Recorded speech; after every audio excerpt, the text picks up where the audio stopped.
Boa noite, meus queridos. Estamos aqui começando mais uma live nesta noite de segunda-feira, 25 de abril. 25 de abril de 2022, 19 horas e 30 minutos.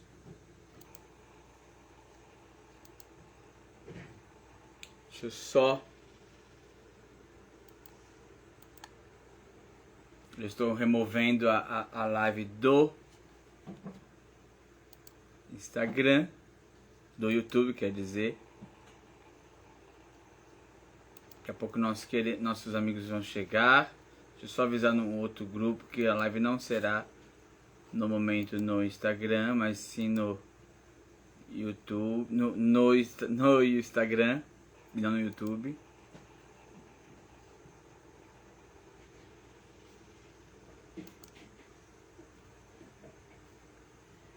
Juntos somos mais fortes. E assim estamos para mais uma noite de live com você que está chegando aí. Boa noite, meu querido Adriano Lopes, para contar essa história. Eu falo que a vida, é por isso que eu deixei essas folhinhas passando, voando, porque é assim a vida. Boa noite, Kate. A vida é cheia de histórias, de movimentos para nossas vidas. Muda as estações e nós temos que estar pronto para essas mudanças que acontecem em nossas vidas. Será que nosso querido estava pronto para algumas mudanças? Muitas vezes, pronto ou não, elas vêm. E temos que aceitá-las. Temos que saber viver com essas mudanças. E assim, nosso querido Adriano passou, e de uma certa forma ainda passa, por uma mudança, por uma situação de vida, e tá aí, tocando, vivendo. Deixa eu só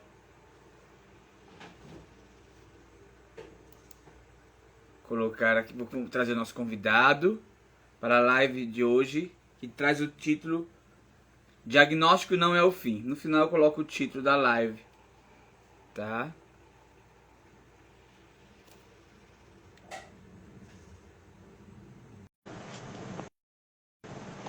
Pronto, já convidei nosso queridão. Diagnóstico não é o fim. Tem que ser homem com H. Boa noite, meu querido, seja bem-vindo. Boa noite, Fábio. Como você está, Adriano? Tudo bem, graças a Deus. Tivemos uns Vida, probleminhas positividade, técnicos, né? Tivemos uns probleminhas técnicos, mas estamos aí, faz parte, Era né? pra ser assim. Aham. Não, eu não luto muito contra alguns destinos da vida.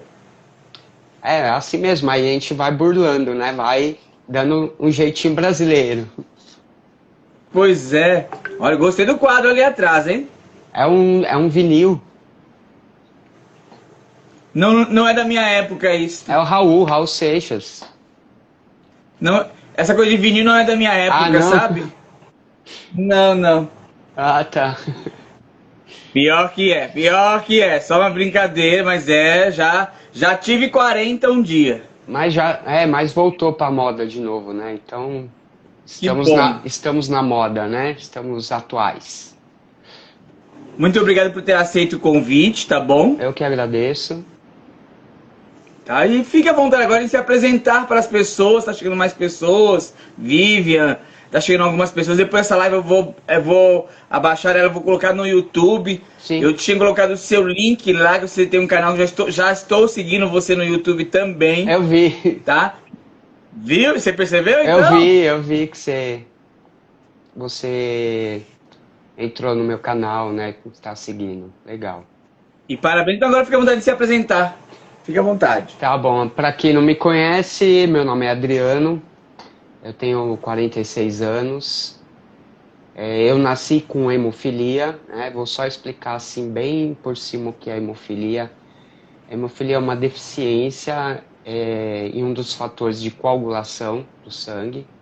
O meu organismo produz esse fator bem pouco, então eu fico suscetível a hemorragias, tanto externas como internas, né?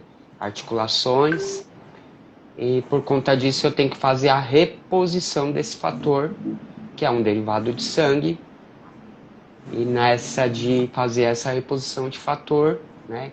Antigamente não havia uma atenção, né, na qualidade dos medicamentos, do sangue. Com 10 anos de idade eu contraí HIV. Então, pelas contas, esse ano vão fazer 37 anos que eu vivo com HIV.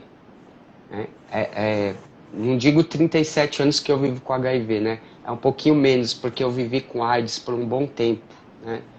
Principalmente entre a minha pré-adolescência e a vida adulta, né? Que eu vivo só com HIV faz alguns anos, mas ao total de tudo isso vai fazer 37 anos. Como foi? Eu vi um pouco essa história, eu vi alguns vídeos seus para entrevistar esse rapaz. Eu tive que conhecer a história dele um pouquinho para me preparar as perguntas. Sim. Eu não poderia chegar aqui, conta a sua história e ficar calado. Aham. E aí eu fui ouvindo, eu choquei quando eu vi isso que você acabou de relatar. Eu vi mesmo que foi através do remédio, Sim. de uma situação. E na hora eu fui procurar mais ainda, que eu fiquei preocupado, que depois eu vi um filho seu. Não, posso falar sobre o filho? Sim, claro. Claro. Tá. E aí eu vi sobre o filho, aí eu fiquei, meu Deus, é ele ou é o filho? Será que o filho tá... Aí você vai é legal, e você vai ficando mais curioso e quer aprofundar mais ainda. Sim, sim.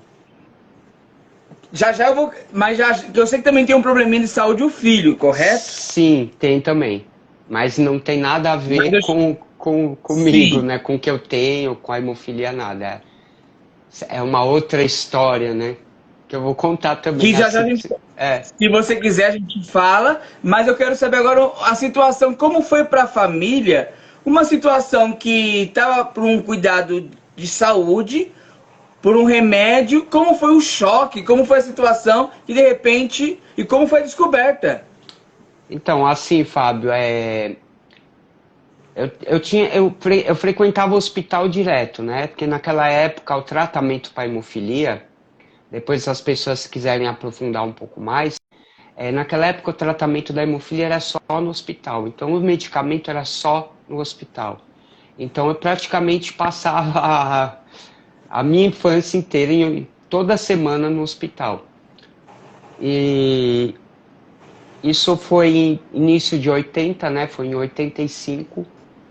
Foi bem na época em que o HIV estava realmente começando aqui no Brasil, né? Foi bem o iniciozinho, quando descobriram o HIV, que aí começou aquele alvoroço todo. Os médicos começaram a ter relatos lá fora de hemofílicos, né, contraindo HIV, e os médicos aqui do Brasil decidiram testar, né, os hemofílicos. E nessa vamos testar os hemofílicos, não tinha nenhum teste aqui no Brasil, eles conseguiram alguns testes e testaram ali uma leva de hemofílicos, eu estava entre essa leva. E deu positivo para todos. Naquela época, para todos que tomavam medicamento frequentemente, deu positivo. Então eles fizeram uma reunião e chamaram os responsáveis, né? Naquela época eu tinha acabado de fazer 10 anos. Aí contaram, né, para os familiares sobre o HIV, só que assim, como que você vai contar sobre uma coisa que você nem sabe, nem eles sabiam, né? Sim. O que era o HIV, como que era, como que tratava. Não havia ainda aqui no Brasil nenhum tipo de tratamento para o HIV. Então a única coisa que o médico falou para minha mãe foi: não temos ainda o que fazer, não sabemos ainda o que fazer. A senhora evita assistir TV, jornal, evita ler qualquer coisa, qualquer notícia sobre HIV, sobre AIDS, vem aqui e conversa com a gente, né? Porque naquela época era muito sensacionalismo, então gerou um pânico muito grande, muitos casos de suicídio, né? A desinformação, né? Ela existe, não é de hoje, é de muito tempo. Infelizmente.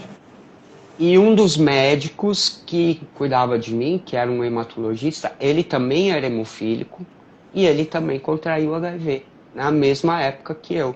E aí minha mãe virou para ele e falou: e agora, o que que eu faço? Aí ele falou: eu não sei, porque eu tô no mesmo barco que todos aqui. Ele falou: eu também contraí, eu tenho mulher, eu tenho filhos, eu não sei o que fazer, a gente vai ter que aguardar. E assim foi. Minha mãe simplesmente deletou e não lembrou mais, né? Aquela reunião em diante, ela não lembrou mais de mais nada, não viu o jornal, seguiu corretamente o que o médico pediu. E para mim, a única coisa que eu me lembro daquela época é que a médica veio conversar comigo e só explicou que eu tinha que me cuidar, que eu tinha que me alimentar bem, porque eu tinha um bichinho dentro de mim que atacava o meu soldadinho de defesa, então eu tinha que me cuidar. E outra coisa que eu guardei bastante também foi que eu não podia compartilhar minha escova de dente, minhas coisas com ninguém. Isso eu guardei, né? Isso eu levei ao pé da letra, né? Que eu até falei para ela: ó, mãe, não pode deixar, porque eu tinha um irmão mais velho na época, não pode deixar ele usar minha escova, senão ele pode pegar esse bichinho que eu tenho. Foi só isso. Então, assim, o choque veio um pouquinho depois. Tanto Porque ali, para a quando eu família, percebo ali, você era uma criança, você não tinha uma noção sim, direito do que se passava, não, nenhuma. certo? O choque, acho que mesmo, a dor ali foi para sua mãe, Sim, sim. E não né? foi nem naquele momento, não foi nem no primeiro momento, né? Foi um pouco depois, quando eu comecei a ter sintomas. E porque também, na verdade, ainda era desconhecido do mundo, é por isso que o doutor, quem falou para não ver tanta televisão, que a mídia estava jogando muita Sim, coisa. Era o ano exatamente. 85, era um ano bem, estava estourando as situações. Eu imagino que o medo dela falar: vou perder o meu filho. Deixa eu só falar aqui para o nosso querido aqui no Instagram, Alex Duda, quem viveu nos anos 80, viveu tudo isso. Em minhas aulas, palestras, sempre peço para assistir o filme O Paciente Zero. Meus queridos, só para que eu não perca os seus comentários, se quiser deixar no ponto de interrogação para fixar, fica mais fácil. Porque senão vai ter várias pessoas e vai passar correndo. E para não ficar, É às vezes, verdade. cortando nosso queridão, o Adriano, eu não quero cortá-lo, então vocês fixem aí, tá bom? Que assim eu vou ler. E já se inscreva no canal, tanto os amiguinhos dele pro meu e os dele para. Vamos fazer uma troca de amizade, que é isso Uma aí. troca O Alex, positiva. isso, olha lá. Não sou hemofólico e nem soro positivo. Hemofílico. Mas é o pensar no próximo, né? Exatamente. Exatamente. Eu imagino como deve ter sido o susto na época. A minha pergunta é: HIV 37 anos, correto? Aí você já acabou nos contando, 37 anos Sim. mesmo, tá? E eu falo que tem que ser. Um dos temas que eu coloquei no banner foi: tem que ser homem com H maiúsculo. O que eu quis dizer isso, pessoal? Eu vou explicar isso, eu acabei nem explicando isso pro Adriano. Porque para viver, para assumir, para bater, fazer um canal, para falar para a sociedade, tem que ter peito. Porque para quem vive no. Eu acho que até hoje o povo ainda quer se esconder de uma realidade que dá para viver. Dá para viver com diagnóstico. Dá para viver a situação. Não é o fim. Concorda? Não é verdade, Adriano? É verdade. Vou só corrigir uma coisa. Vou acrescentar um comentário. Quando eu comecei nas redes sociais, porque eu já faço militância já há muito tempo, né? Quando eu comecei nas redes sociais, muita gente fala assim: nossa, que coragem que você tem de se expor. E uma vez eu rebati esse comentário, né? Eu falei assim: não é coragem que eu tenho, o que eu tenho é vontade. Eu tenho vontade de mudar as coisas, de mudar esse preconceito, né?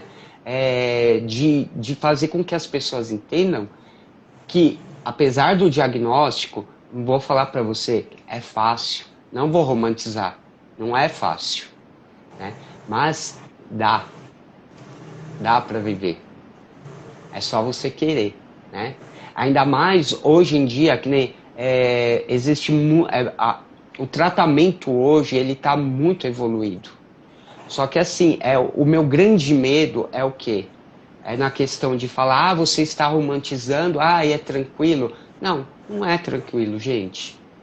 Por isso que o que eu faço é tanto mostrar para quem já tem o HIV, para não desistir, como para quem não tem o HIV, para não contrair, né? Porque apesar de existir tantas formas aí para quem tem o HIV ter uma vida melhor, também não é maravilhoso. O maravilhoso é você ser totalmente saudável, né? Sem nenhum problema, Sim. né? Então, eu procuro trabalhar isso. Para quem já tem o HIV, dá para viver bem? Dá para viver bem. Sim. Eu passei por uma situação de que não tinha nem esperança. Hoje se tem muita esperança, né? Graças a Se Deus. tem uma ciência em que você pode confiar, tem algo definitivo, né? Não é uma cura, mas é algo que faz com que você tenha uma sobrevida, né? Com qualidade, né? Mas Até os assim, o que eu remédios sempre diminuíram hoje falo em dia, né? para todo mundo se cuidar, porque tem prevenção, tem a PrEP que você toma antes de se expor, só que assim, não é só o HIV que existe, né? O PrEP é só mais um aliado para a prevenção. No caso de acontecer um acidente, estourar uma camisinha, você já está prevenido. Agora tem muitas outras doenças sexualmente transmissíveis, né? Sífilis, gonorreia, HPV. Então, assim, que eu procuro passar para as pessoas é assim: eu tenho HIV, eu não tive escolha e eu consigo viver bem. Agora, gente, escolha estar bem, né? Escolha estar bem, né? Para quem tem o HIV, estar bem é o quê? Faça o seu tratamento corretamente, tome seus medicamentos, né? E você vai ter uma vida, não vou dizer uma vida plena, mas você vai ter uma vida com uma qualidade de vida muito melhor do que era antes. Sim. E para quem não tem o HIV, procure não ter. Procure não E é aquele ter. negócio, né, como nós estamos falando, né? Nós já estamos em 2022, as coisas estão melhores, estão diferentes. Sim, sim. Não está aquele terror, como aquela dificuldade, como foi em 85, nos anos 90, Exatamente. que foi difícil. Exatamente. E o que eu Sim. gosto, e o que é bem interessante, que acho que eu vou fazer uma pergunta meia Hum, doida, mas vamos ver se já te pode fizeram essa fazer. pergunta, tá? Eu não sou Marília Gabriela, mas de frente com o Fábio aqui. Pode mandar, pode mandar. Vamos lá, na lata.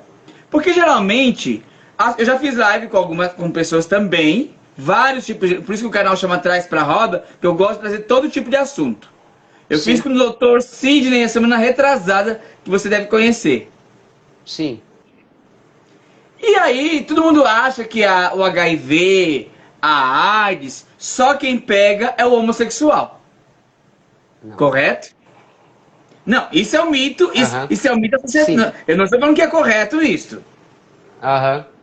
É o que todo mundo pensa.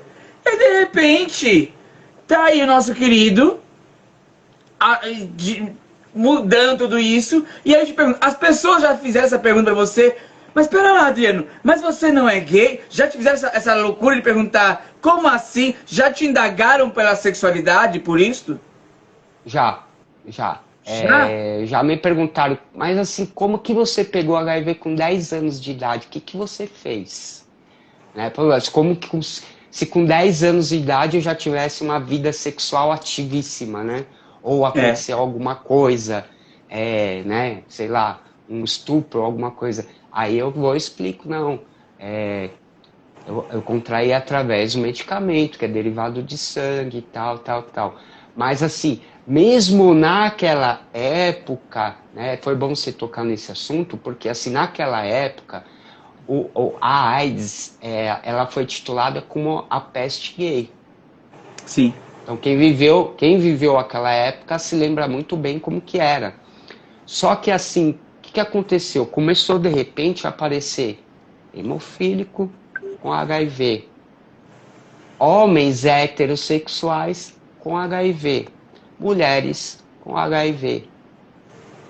Então, naquela época já começou a desmistificar um pouco, né?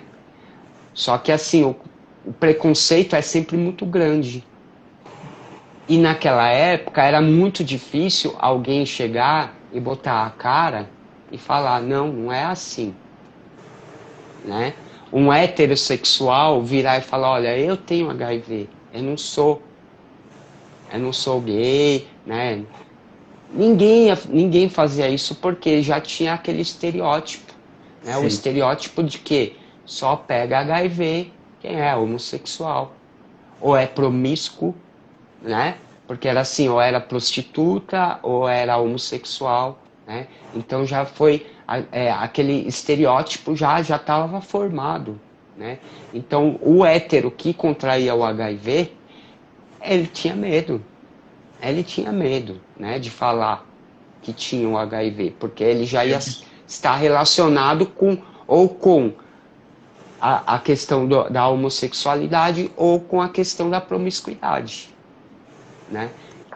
Mas isso foi se desmistificando, foi mudando, né? Sim.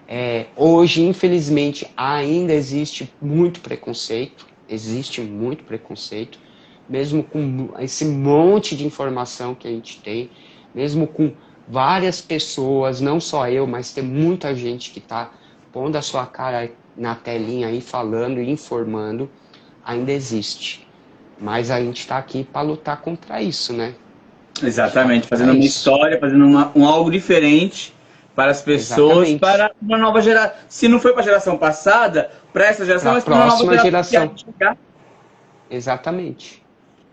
É legal esse bate-papo assim, que ele tá conversando comigo, aí eu vou olhando para as perguntas, eu só vou riscando, porque já respondeu. É que eu falo demais. Mas não é gostoso assim? Ah, sim. É bom, né? Não é?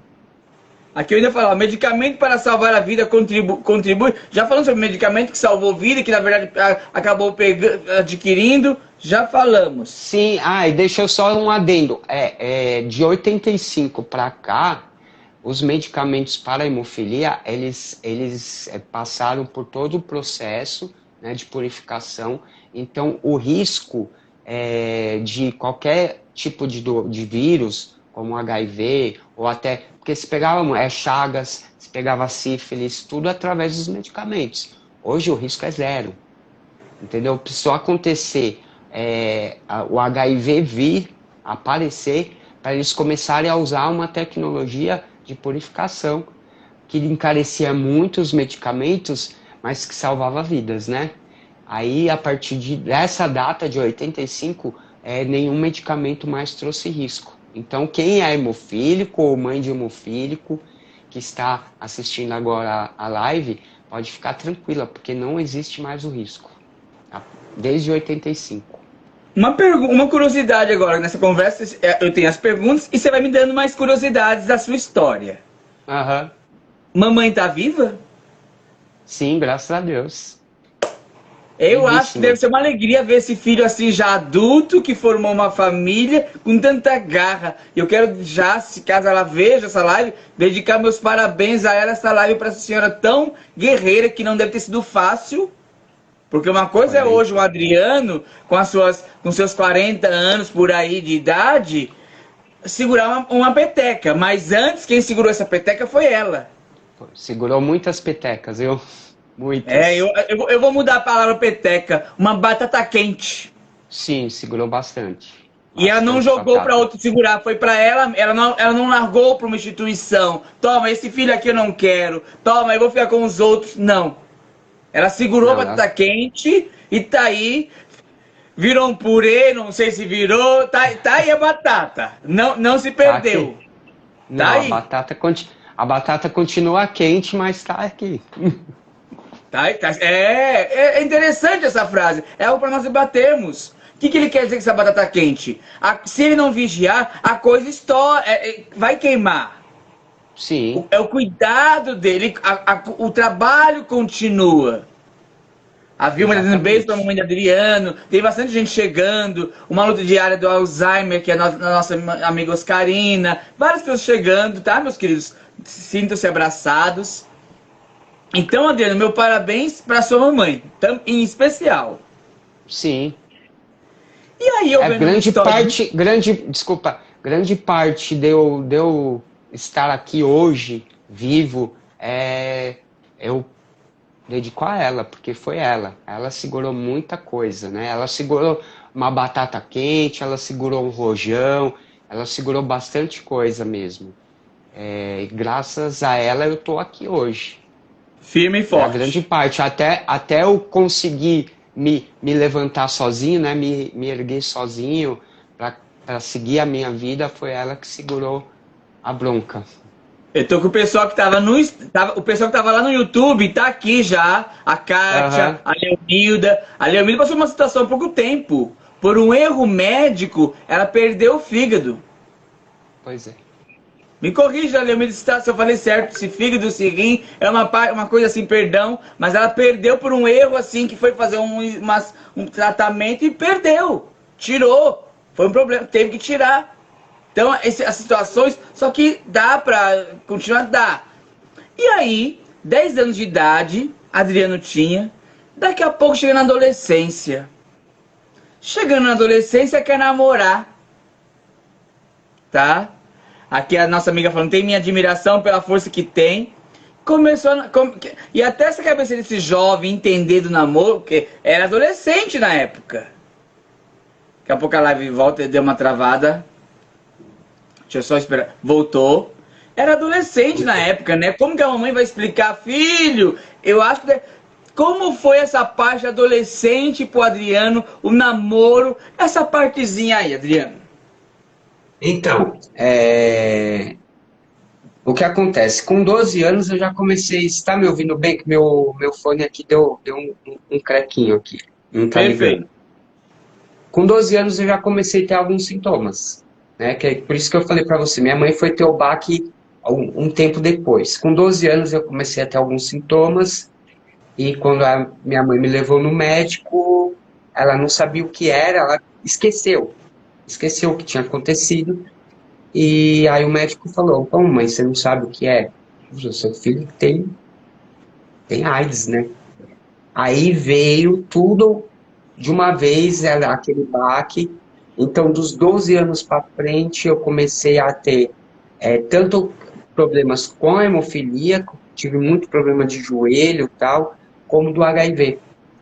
Então, a maior parte da minha adolescência eu estive doente, né?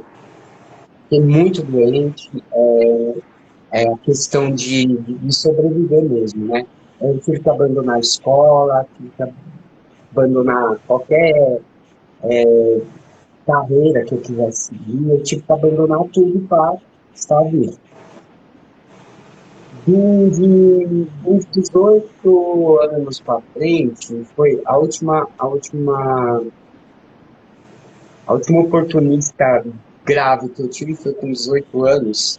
Eu fiquei internado 30 dias, e aí, graças a Deus, deu tudo certo, fiquei bem, né? Consegui, vamos dizer, sobreviver. A partir dos 18 para frente que eu comecei a ter uma vida, vamos dizer, de adolescente. E foi a época que eu quis ter os coquetéis aqui para o Brasil, que eu comecei a tomar os medicamentos diferentes, que até então eu tomava os medicamentos, os primeiros medicamentos, né, que era o AZT e outros, né. Então, a partir dos 18 para frente que eu comecei a ter, vamos dizer, uma adolescência. Comecei a sair, Vê tá se o seu ruim, fone né? voltar. Deixa eu ver se ele volta. Tá bem barulhento. Está um pouco melhor. Confirma aí, minha querida, que tava falando, tava falando, e tava meio. Eu que achei que era só eu que Só um tava pouquinho, ouvindo. tá? Eu tô ouvindo, tá bem ruim.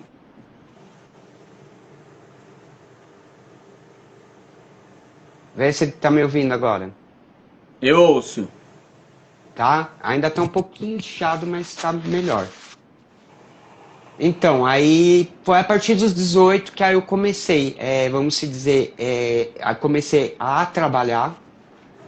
Na época não conseguia trabalhar em nada, né? Porque quem ia empregar um hemofílico com AIDS? Naquela época eu tinha AIDS, né? Porque eu vivia, estava sempre doente. Então eu trabalhava para a família. Aí eu fui trabalhar com 19 anos, fui trabalhar numa padaria, que era do meu tio, meu pai, entraram em sociedade. E aí começou a minha vida, vamos se dizer. A partir dos 19 para os 20 anos. Eu comecei a sair, comecei a conhecer uma galera. Um pouco antes eu fazia parte de uma religião, conheci uma garota lá. Essas histórias eu conto no YouTube também, com um pouquinho mais de detalhes. Conheci uma garota tal, só que eu nunca escondi de ninguém que eu tinha HIV, que eu tinha AIDS. Todo mundo sabia. A minha rua inteirinha sabia que eu tinha, que eu nunca escondi.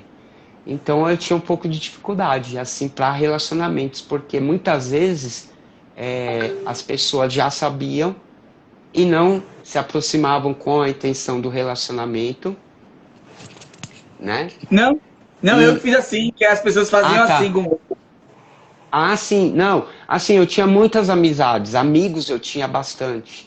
Mas assim, na questão de relacionamento, vamos se relacionar, vamos namorar, aí não rolava, né? Não rolava mesmo, era bem difícil.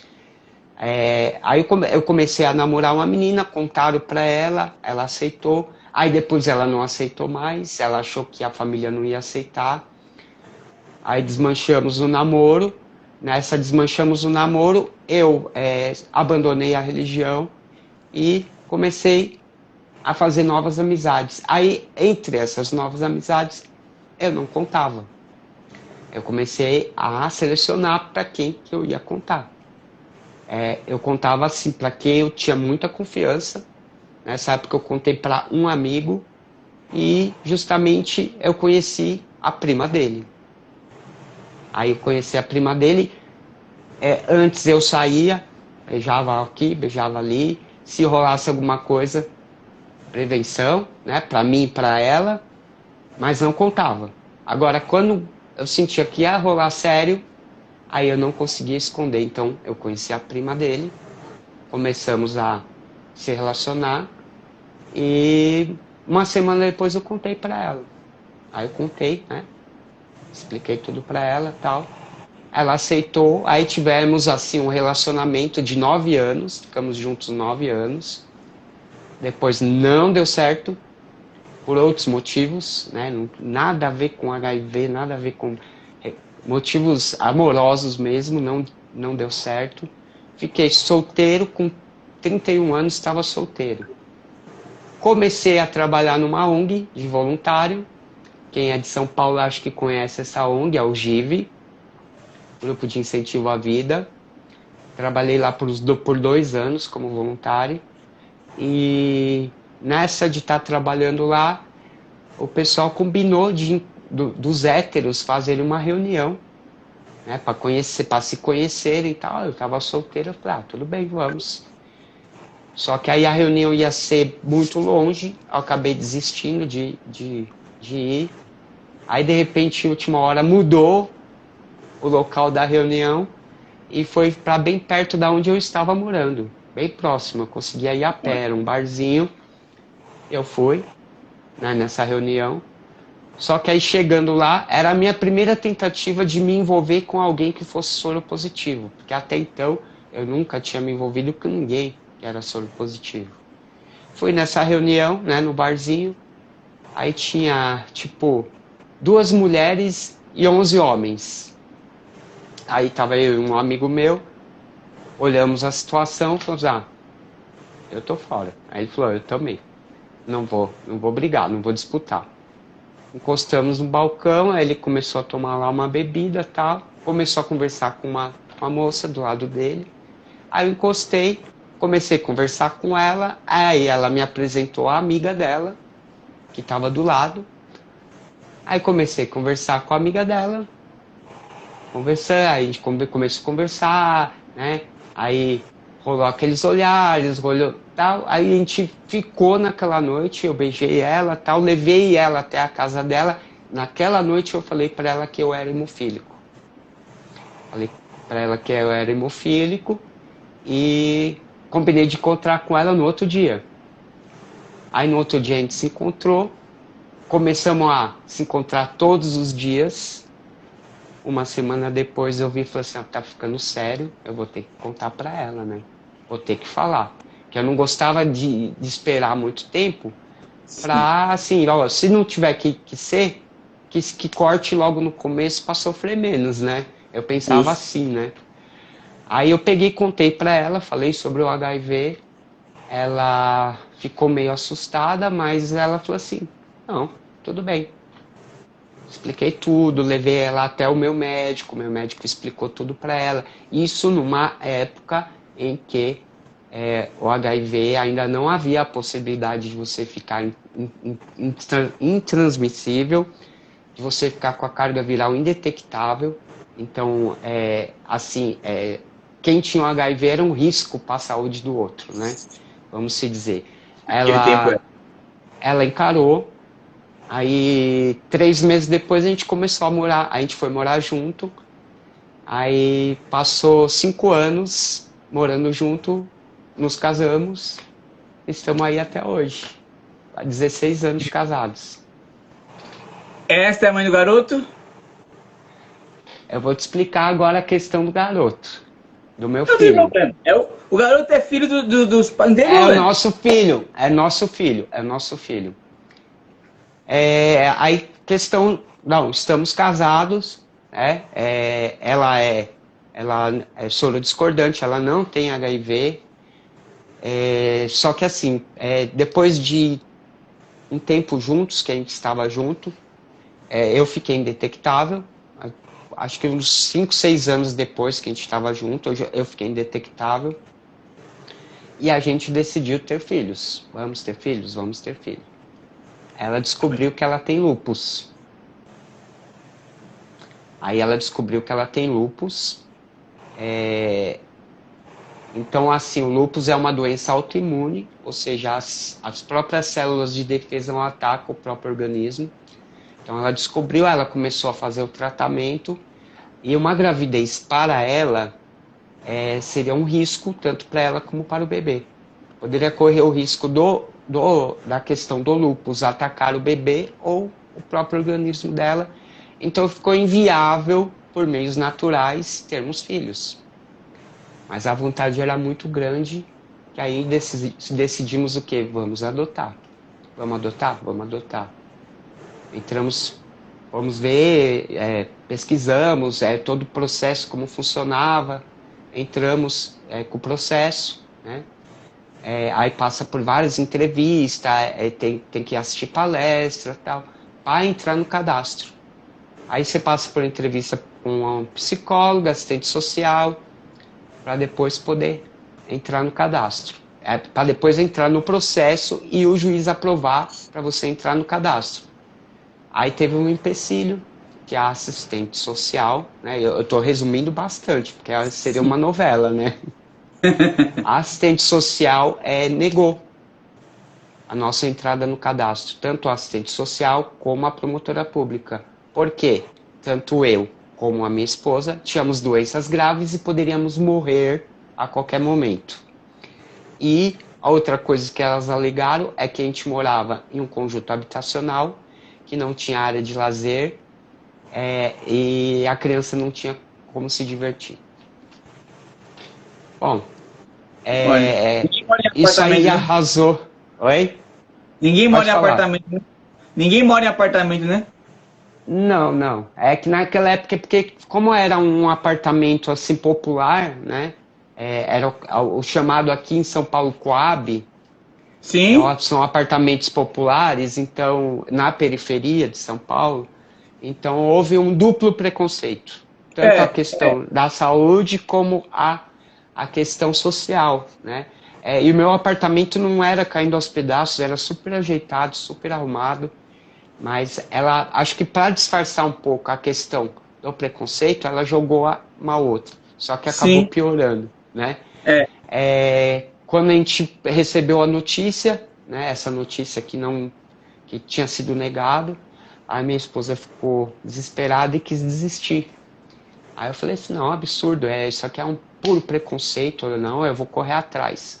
Aí eu fui até o GIV, pedi ajuda, uma advogada que trabalhava lá me ajudou, ela fez o papel para dar, né, porque podia recorrer, ela fez ali para mim o papel, eu levei, porque ela não ia poder acompanhar, ela só fez, só entrou com o recurso e eu dei entrada e esquecemos. Passou-se, acho que uns 2 anos, ligaram para nós, falando que a gente precisava ir lá para renovar o cadastro. A gente não entendeu nada. Como assim renovar o cadastro? Né? Aí foi negado.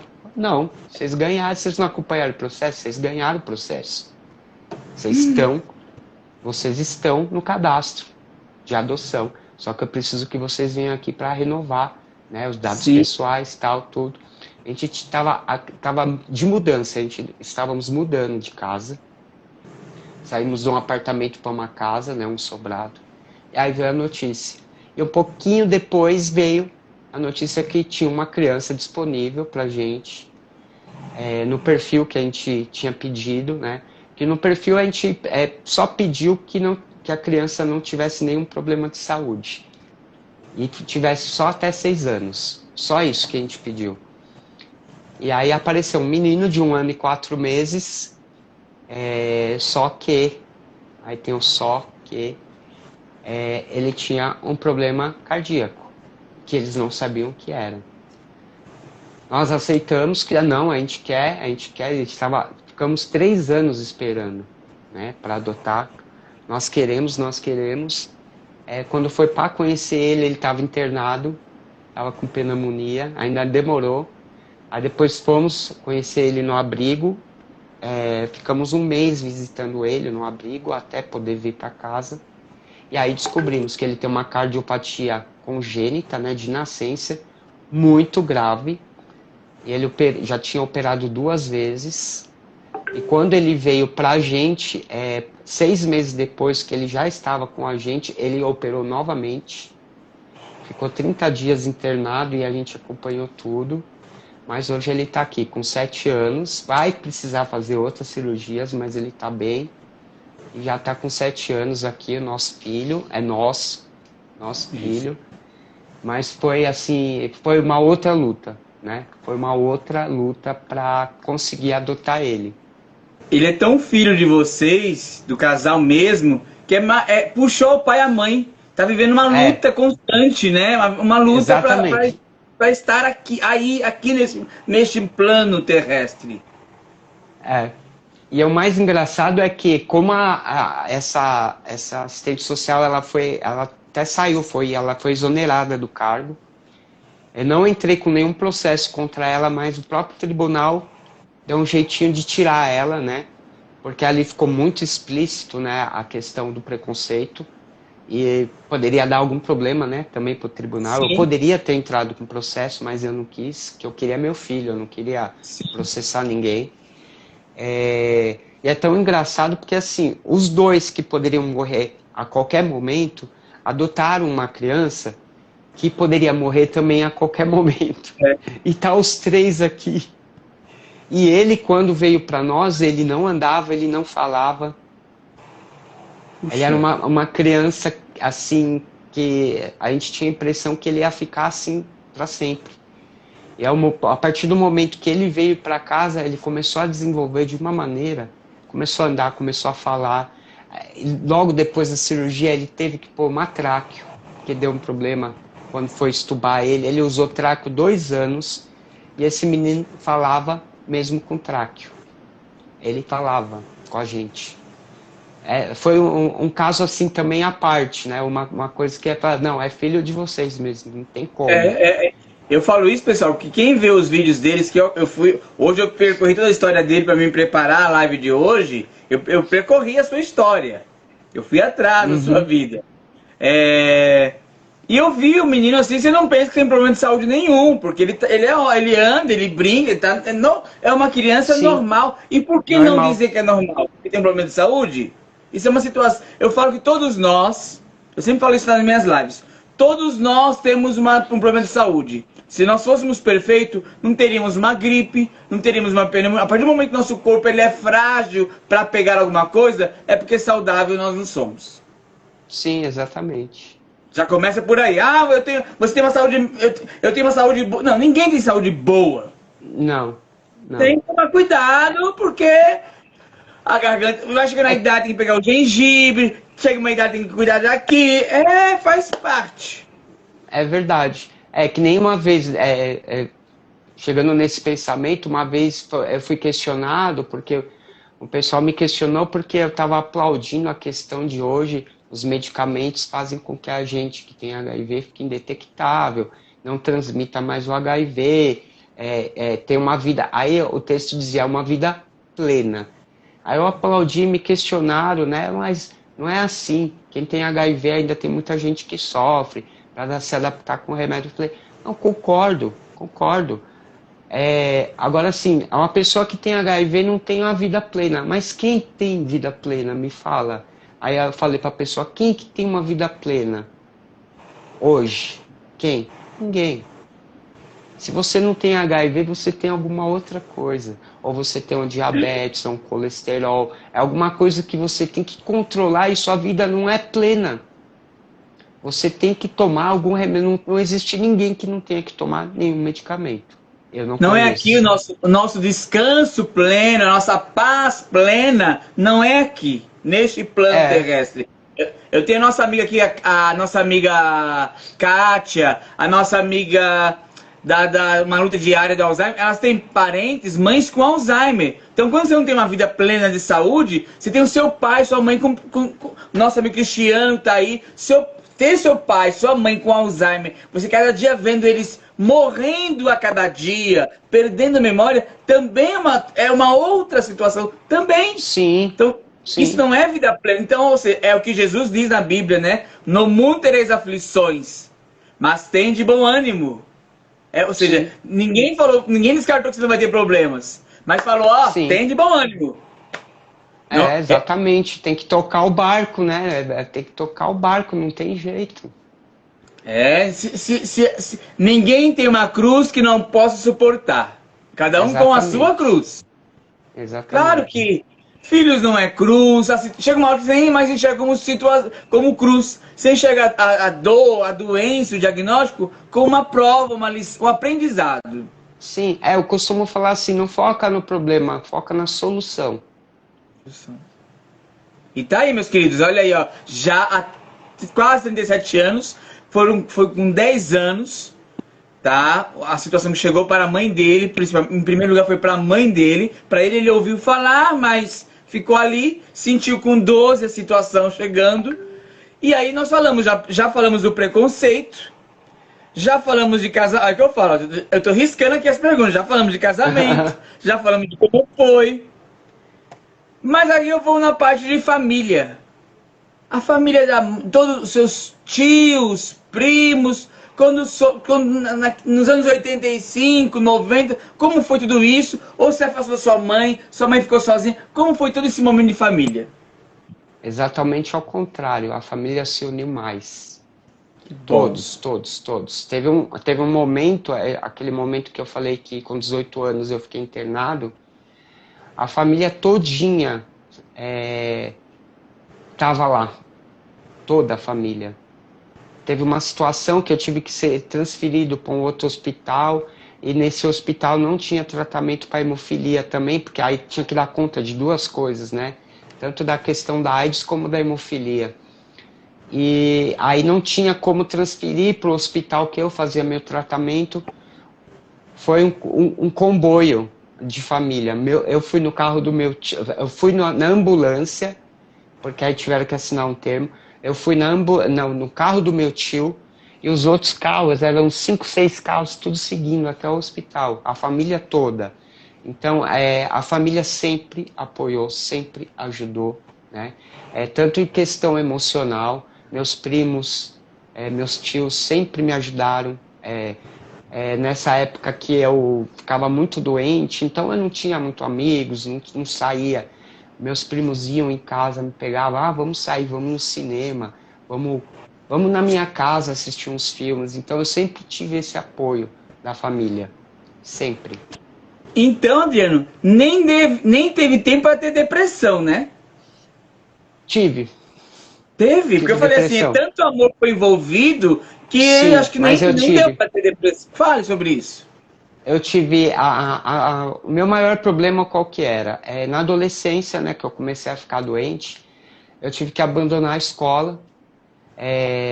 Eu já tinha planos, né, para a minha vida, né, porque eu saí do ensino fundamental com 14 anos, já ia, na época era colegial, né, hoje é ensino médio, eu tinha entrado para o ensino médio e eu já estava focado no que eu queria, na profissão que eu queria.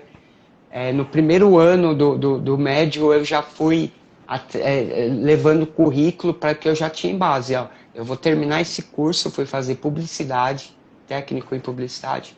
Eu vou terminar esse curso, eu já vou mandar currículo para a hora que eu terminar eu já vou ter estágio. Que eu queria fazer publicidade, mais para frente cinema, eu já tinha tudo calculado. Aí o que aconteceu? Eu comecei a ficar muito doente, muito doente, muito doente. Tive que abandonar tudo. Uma das agências que eu tinha mandado o currículo 3 anos depois, que seria o tempo certinho para eu terminar o curso, me chamou. Eu estava hospitalizado, nem fiquei sabendo muito tempo depois. Porque o meu próprio médico falou para o meu irmão, não fala nada para ele. Porque eu já tinha essa questão. Então eu ficava muito em conflito, eu ficava em depressão porque eu queria estudar, eu queria trabalhar, né? Então ficava com esse conflito. E outra coisa era o medo, eu tinha muito medo. Naquela época o medo era muito grande, porque toda vez que você ia no hospital, anos 80, anos 90, toda vez que você ia para o hospital, era uma notícia. Você lembra de tal? De fulano de tal? Sim, morreu. Você lembra do filho da dona não sei quem? Morreu. Não sei quem tomou medicamento, a desinformação, né? Tomou medicamento, deu um problema, morreu. Então, você convivia com o medo. Você convivia com o medo. E isso eu fui acumulando. Um tempo mais tarde, por conta de um dos medicamentos que eu estava tomando, que alterava um pouco os sentidos, né? Eu desenvolvi uma síndrome do pânico, porque eu tinha muito medo de morrer. Aí nessa época eu tive a síndrome do pânico, fiz um tratamento com terapia, medicamento e tal. Depois larguei os medicamentos, eu mesmo não quis mais tomar e consegui controlar porque eu tinha ataques horríveis de correr para o hospital, parecia que eu estava morrendo. Eu não conseguia respirar, o coração disparava e era pânico. Porque e são situações para quem tem o HIV, na época estava ainda em tratamento, não poderia ter um problema de saúde que aí a imunidade caía mais ainda, né? Sim, correto? Exatamente. Mas aí eu descobri que era tudo psicológico, né? Então eu consegui reverter isso, né? Consegui reverter. Por isso que eu falo, é muito importante para todo mundo, não só para quem tem algum problema de saúde, mas para todos. A saúde mental é super importante, muito importante. Você chegou a ver pessoas, tipo, ficando, Sim. definhando, emagrecendo bastante, ficando doentes, ao seu redor, aquele amigo que estava ali, você chegou a presenciar isso ou não chegou a passar por isso? Sim. Eu perdi amigos próximos, eu perdi um amigo que eu estava conversando com ele no telefone numa noite, falando para ele, pega leve, descansa um pouco mais, e no outro dia de manhã eu recebi a notícia que ele havia morrido. Eu, quando fiquei internado, vi pacientes no meu andar, que eu estava internado, muitos pacientes que chegavam já no fim, né? Vi pessoas que naquela época era muito comum, né? Parecia desnutrição, mas não era desnutrição. Havia um garotinho lá que era pele e osso. Eu tive uma época que eu emagreci muito. Eu com 16 anos eu pesava uns 40 quilos. Eu tenho quase 1,67 m, 40 quilos, era muito magro, muito magro. Você passou por esse estágio, então? Passei por um estágio de perder peso, de perder massa muscular. Eu tive que fazer um tratamento para não perder massa muscular. Eu passei por por esses estágios. E eu vi muita gente, Sim, naquela época a porque gente perdeu, foi perdido muitas vidas. eu imagino o terror, porque uma coisa é você ficar escondido, saber e não ver, mas você tá vendo ao seu redor tantas coisas, haja psicológico, haja uma mente. E nós estamos falando, pessoal, aqui da live, que vocês compreendam. Hoje ele está um homem adulto, mas para um adulto já é difícil. Agora imagine para uma criança pré-adolescente passando por tudo isso. Tá? Ele foi melhorar aos 18, 19 anos, ali ele estava indo para ser adulto. Mas tudo indo para o hospital, ficando internado, era um adolescente passando por tudo isso. Era um adolescente que tinha sonhos, que tinha vontade de trabalhar, que tinha vontade de uma profissão, que tinha os hormônios de homem também. Que tudo era um ser humano normal, como eu e você. Ele tinha um diagnóstico que tem no papel. De repente você tem um problema de saúde, você só não tem um diagnóstico no papel. Todos nós temos, aquilo que eu falo, todos temos um problema de saúde. Sim. Ninguém é perfeito. E ele foi uma luta diária, constante, que está vencendo. E meus parabéns por essa garra. Qual o seu signo, Adriano? A minha pergunta básica, como sempre. Câncer. Canceriano, signo de papai. Olha, eu achei que era um touro, por essa luta tão forte, por esse rapaz guerreiro. Falei, olha, deve ser um signo aí bem.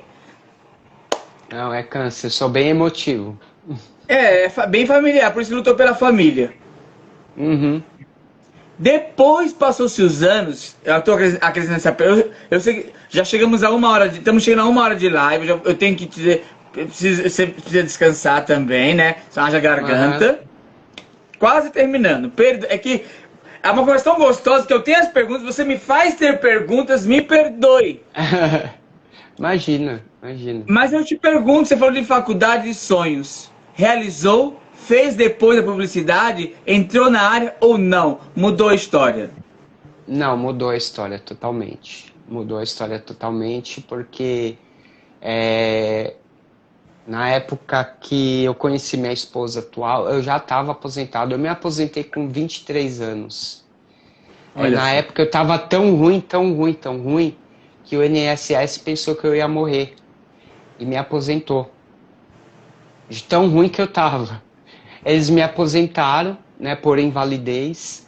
E... Não aposentar, né? Aposenta porque ele vai morrer. Porque eu me lembro que a última perícia que eu fui fazer, eu estava muito ruim. O médico olhou, nem olhou muito para mim, ele já assinou lá. Aí me aposentei em 99. Depois de um tempo eu tentei voltar a estudar, mas sempre tinha um empecilho, sempre ou ficava doente, ou tinha que parar. Essa última vez eu estava estudando também, aí veio a pandemia, né? Eu sempre tentei. E a questão foi assim, quando nós adotamos o meu filho, eu e minha esposa combinamos uma coisa, assim, ela tem que trabalhar, ela trabalha. Aliás, ela é cabeleireira e maquiadora. Ela trabalha numa emissora e também trabalha por fora, né?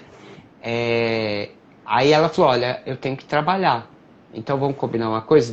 Isso antes da gente adotar. Nós vamos adotar, você vai cuidar do nosso filho. Tudo bem? Eu falei, tudo bem, eu cuido. E assim é até hoje. Então eu cuido. Quer voltar já, pessoal, deu uma travada um pouquinho. Voltou. Então comecei a cuidar dele desde que ele veio, né? Desde que ela voltou da licença, né? Porque quem adota também tem direito à licença maternidade. Bacana. Ela tirou a licença, ela voltou a trabalhar e toda a parte de hospital, de dar os medicamentos para ele, que ele toma vários medicamentos, parte de escola, tudo, alimentação, sou eu que faço, sou eu que cuido, né? Então, até os 7 anos dele, que agora ele tem 7 anos, eu fiquei meio que preso a ele, né? Porque eu não podia me dedicar a outra coisa a não ser ele. E aí teve uma época que ele ia muito para o hospital, então eu não podia ter nenhum outro compromisso, né? Foi uma época que eu parei de ir muito para o hospital e ele ia muito para o hospital, então eu estava disponível para ele, né? Então foi essa época que eu tive que cuidar bastante dele, né? Mesmo o pós-operação dele, pós-cirurgia dele, tudo. Aí, quando ele cresceu, que agora ele está um pouquinho mais dependente, aí eu falei, eu vou voltar a estudar. Aí veio a pandemia. Aí ele tinha que estudar online, eu precisava cuidar dele, aí eu desisti. Aí eu falei assim, não, eu vou fazer outra coisa. Aí eu comecei. Aí eu montei o canal no YouTube, comecei a fazer as coisas no Instagram, as lives, tudo, que é um meio também de eu poder fazer as duas coisas ao mesmo tempo, né? É uma publicidade, É, não é? não deixa É, de e ser, nem não só deixa isso, de ser. como nasceu o canal. Eu ia perguntar sobre como nasceu o canal e já acabou nos contando. E aí, e como você falou da sua esposa, do lupus, eu até acompanho uma senhora, Dona Esther, que tá bem grave, o marido dela tá com AVC e o lupus dela é de estágio, né? Tá no estágio. O lúpus ele é muito emocional também, né? Ele é muito uma doença que o emocional afeta muito também. Então, como você falou, o marido dela tá teve um AVC, então acho que abalou o emocional dela e o lúpus acaba. Pode ser. O Bom lúpus saber disso, eu não acaba. sabia. E ela, Ela, depois disso que ele não ajuda e ela depende dela, ela deu uma caída muito forte. A ponto de estar perdendo então, até a voz agora. é muito emocional também, o lúpus. Ele é muito. Eu costumo dizer que a maioria, todas as doenças, tem muito emocional envolvido. Entendeu? Muito emocional.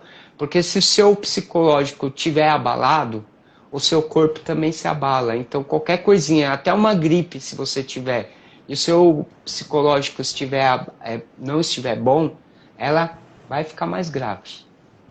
Olha, já Então, deixo meu convite para a esposa para nós fazermos uma live sobre lupus, hein? tá, sim. Já está aberto o convite.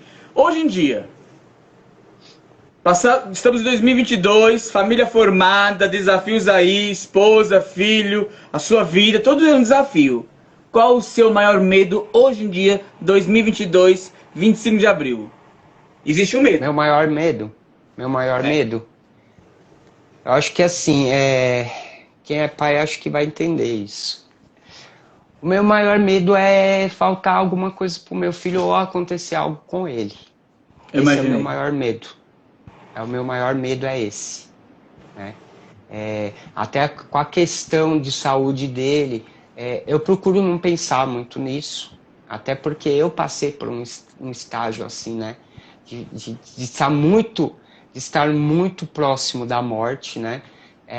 A gente não tem o costume de falar sobre a morte, de pensar na morte, mas ela é muito real, né? Ela é Sim. muito real e ela faz muito parte da vida. Mas assim, meu maior medo é acontecer algo com ele ou eu não poder suprir mais as necessidades dele. Esse é meu maior Eu, medo. eu falo que nós sofremos muito. Boa noite, doutor Sidney Pimentel, que chegou. Eu falo que nós sofremos muito, sociedade, porque nós não falamos sobre esse assunto. Nós Exatamente. fugimos, né, da palavra, da realidade que é a morte. E na verdade eu também não gosto de usar a palavra morte, que ela é pesada. Parece que traz um peso pra você falar morte, não é? Então eu falo que nós fazemos uma passagem. Todos nós temos essa passagem Sim. nas mãos, nós não enxergamos para quando é. E um dia nós vamos ouvir alguém chamando nosso nome. Um dia vai acontecer esse sinal. Então eu falo assim, sempre que for, Deus, nós não queremos, nós somos um pouquinho egoísta. Nós queremos estar ali os três grudadinhos, e é difícil, porque ali, nesse caso, meus queridos, é uma família que um depende do amor do outro. Ali é o amor, assim, lindo dos três. Se falar assim, mas o pai tem uma situação... São os três, assim, é a bênção de Deus, como todos nós precisamos da bênção de Deus. Mas os três ali é a situação da saúde dele, da esposa, que é a mãe do menino, e o menino. É Deus na bênção de vocês. É a família perfeita. É a família perfeita. É a família perfeita. Falamos agora há pouco do medo, e aí eu faço o contrário. O que te motiva? O que te faz? O que me motiva? Principalmente agora, nesse momento, depois que eu comecei a fazer todo esse trabalho, né? Não que eu nunca tenha feito, eu fazia muito ao vivo, né? Com as pessoas. Trabalhei em ONG, então sempre lidei com as pessoas.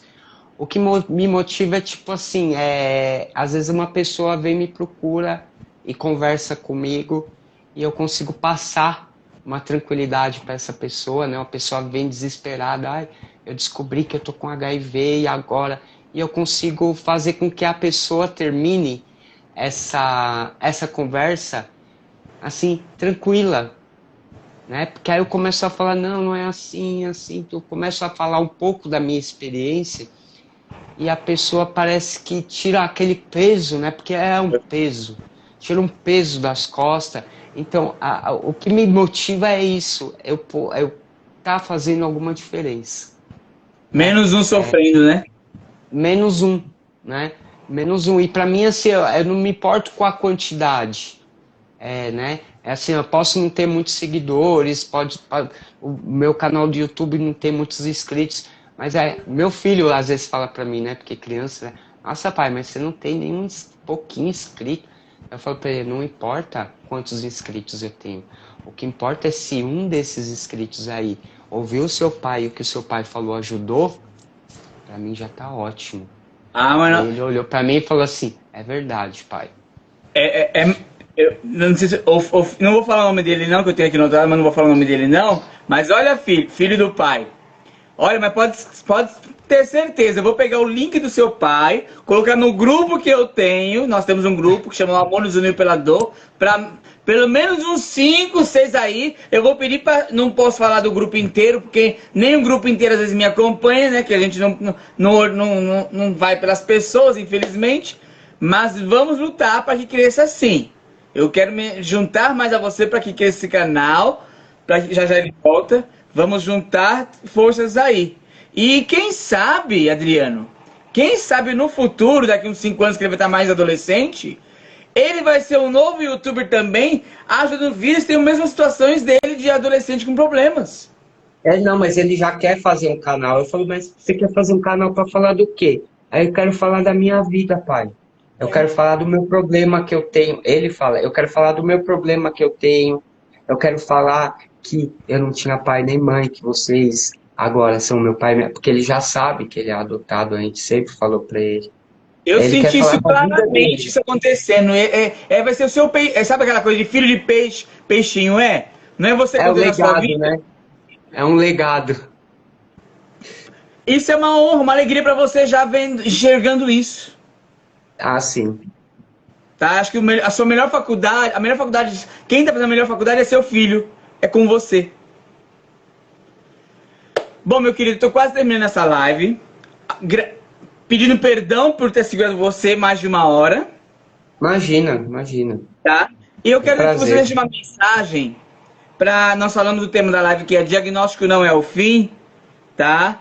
O caminho, eu quero que você deixe uma mensagem com essa palavra, quando alguém recebe um diagnóstico, um papel, seja qual for, eu não estou falando de um diagnóstico simplesmente de HIV, de Não, qualquer qualquer câncer, qualquer diagnóstico. diagnóstico.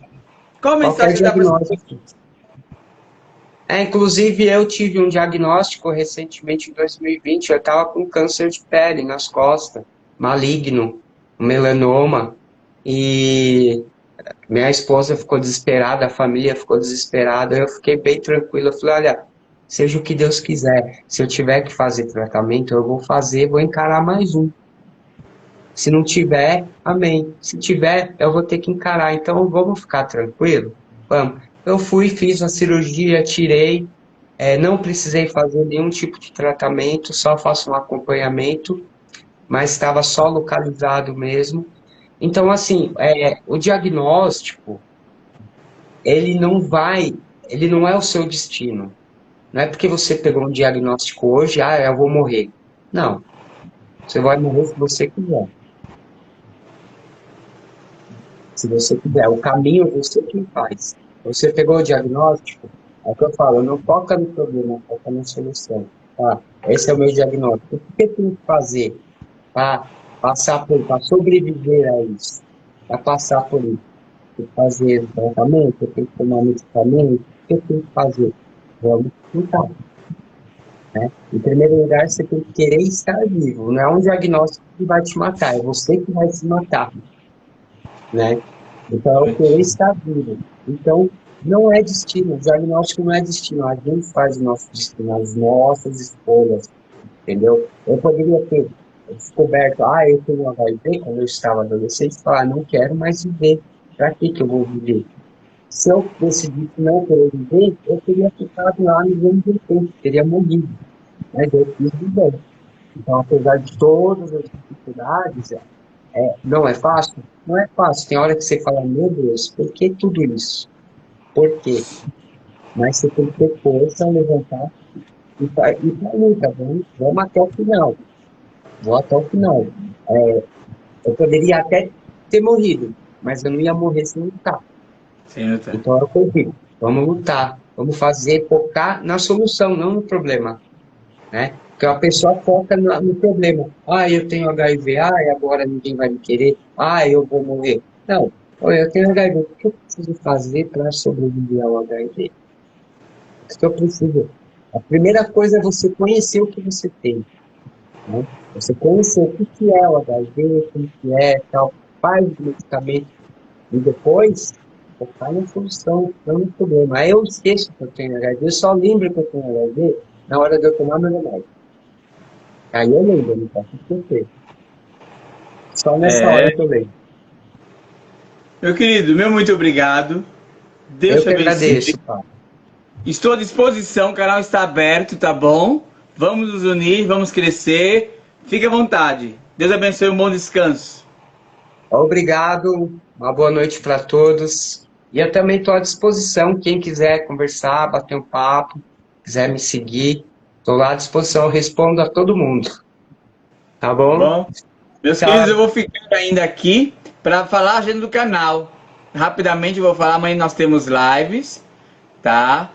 Rapidamente eu vou dizer para vocês qual a live. Amanhã nós temos a nossa querida Sabrina Cácer.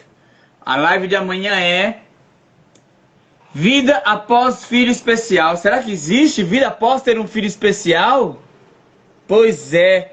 Amanhã às 19h30 nas duas plataformas, no YouTube e no Instagram. Quando eu não consigo no YouTube, eu venho pro Instagram, baixo e jogo no YouTube novamente. Tá bom? Na quarta-feira eu tenho live com Ivan Vittori. Na quarta-feira, às 19h30. Na quinta eu venho às 8h30. 8h30 na quinta. Nas duas plataformas também. Com quem? Com a Rebeca. A Rebeca no Mundo de Paulinha. Na quinta-feira. Na sexta-feira não tenho live. Vai ter live no canal do Rumo aqui na Dimensão. Vai ter Rumo aqui na Dimensão na sexta-feira, junto com a Elisete. Olha os dois aí, coladinhos, falando de um tema assim, que só eles é que sabem que eu não sei. Mas na sexta-feira não tenho live na sexta-feira. Então eu tenho live segunda, terça, quarta e quinta. Tá bom? 9 horas eu também sei que dia 29, se não estiver enganado, o Cristiano tem live valendo para os membros do canal. Quer concorrer a uma camiseta? Vai lá no YouTube, seja membro do canal do Cristiano, tá? Minha Mãe Olinda 2020. Alzheimer, né? Ele tá com outro link dele ali agora. Mas já vocês vão entender melhor no YouTube. Eu falo pra vocês aqui no YouTube, também no Instagram. Vou baixar. Então pra vocês que estão vendo agora a live no YouTube, se inscreva no canal. Dê o joinha. Comentem a live de hoje. Faça o comentário, tá bom? Veja o comercial. Nos ajude. Por quê? Porque juntos somos mais fortes. Juntos. Uma live maravilhosa. Uma história maravilhosa. E eu ainda vou querer trazer essa esposa também para falar do lupus, para ajudar essa nossa amiga Esther. A vida precisa ajudar o psicológico para a carne e para o corpo ficar bom. Meus lindos, um abraço. Eu vou, mas eu volto amanhã às 19h30. O YouTube é nosso amigo Cristiano Alzheimer, Minha Mãe Olinda 2020. Eu falo tudo errado, né, Cristiano? Alzheimer Olinda, Alzheimer Minha Mãe Olinda 2020. Juntos somos mais fortes. Tá aqui o nome do canal do dia 29, às 9 horas da noite, valendo uma camiseta para os membros. Então você que quer concorrer a uma camiseta, vai lá se tornar membro. Tá bom? Um abraço. Eu vou. Mas eu volto amanhã.